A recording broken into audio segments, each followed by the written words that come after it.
Navbatdagi proyektimiz shu spanli xonaga bugun mebellarni joylab beramiz. Bizlarni kuzatishda davom etinglar. Bitgandan keyin yana bitta sizlar uchun to'liq videoni qo'yamiz.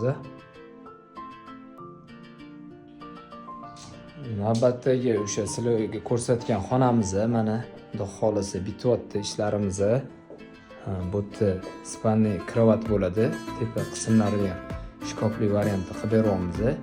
Sizlarimizni kuzatib turinglar. Bu xonaga bu tarafga ham shkof qilib berganmiz. Hozir mana eshiklar qoldi. Hozir tunuqlarni yakunlaymiz. Xudo xolisa yana to'liq videolarni kuzatib borsanglar, hammasini qo'yamiz. Tepalari antresolli bo'lgan.